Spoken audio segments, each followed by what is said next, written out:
ಎಲ್ಲ ತಾಲೂಕುಗಳಿಂದನೂ ಮಾಡ್ತಾ ಇದ್ದೀರಿ. ಈ ಒಂದು ಜಾಥಾ ಯಾತಕ್ಕೆ ಅಂತ ಇದುವರೆಗೂ ಗೊತ್ತಾಗಿದೆ.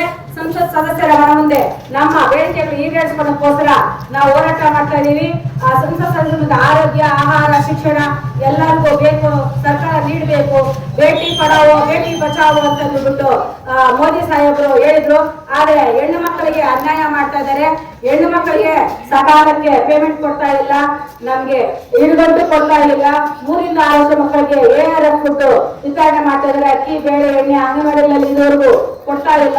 ಆ ಮಕ್ಕಳು ತುಂಬಾನೇ ಬಡ ಮಕ್ಕಳಾಗಿರೋದ್ರಿಂದ ಅವ್ರಿಗೆ ಅನ್ಯಾಯ ಮಾಡಿದಂಗೆ ಆಗುತ್ತೆ. ಸರ್ಕಾರ ನೀವೇ ಹಾಕಿ ಅಕ್ಕಿ ತಗೊಂಡ್ಬಂದು, ಬೇಳೆ ತಗೊಂಡ್ಬಂದು ಅಂತ ಈಗ ಹೇಳ್ತಾ ಇದ್ದಾರೆ.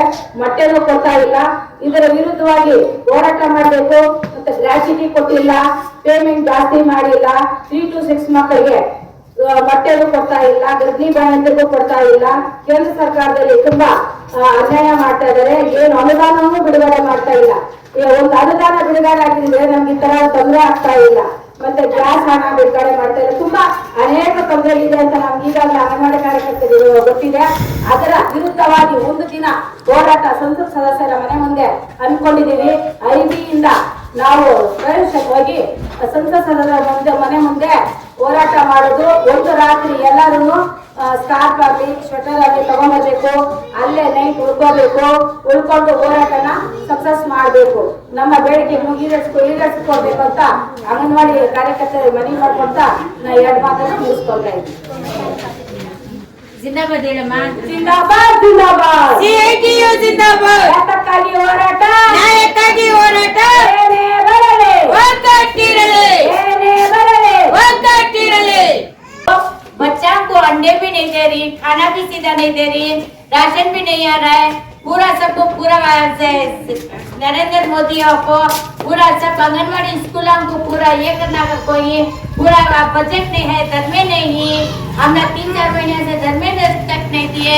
हमने 3-4 महीने से गैस के कासा 2 साल से कासा नहीं डाले. अब हमें भी आंगनबाड़ी स्कूल से कैसा चलाना हमने मालूम हो रहा नहीं. उस वास्ते हमें अब जाता कर को मुंसामी के पास से जाको हाँ भाई को स्ट्राइक करना कर को ही तुम्हें सभी मिल को हमने सभी साथ देना है. ಬೇಳೆಕಾಳುಗಳು, ತೊಗರಿ ಬೇಳೆ ಏನಾಗಿದೆ, ಈರುಳ್ಳಿ, ಬೆಳ್ಳುಳ್ಳಿ ಏನಾಗಿದೆ ನಿಮ್ಗೆಲ್ಲರೂ ಗೊತ್ತಿದೆ. ಅದಕ್ಕೆ ತಕ್ಕಂಗೆ ನಮ್ಮ ವೇತನ ಕೊಡಬೇಕು. ಆದರೆ ಇದರಲ್ಲಿ ಎಲ್ಲ ಡಿಮ್ಯಾಂಡ್ಸ್ ಐತೆ.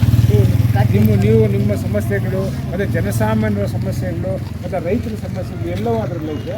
ನೀವು ಒಂದು ಸೆಂಟ್ರಿಂದ ಕನಿಷ್ಠ 500 ಸೈಜ್ ಅಂಗನವಾಡಿ ಮಾಡಬೇಕು.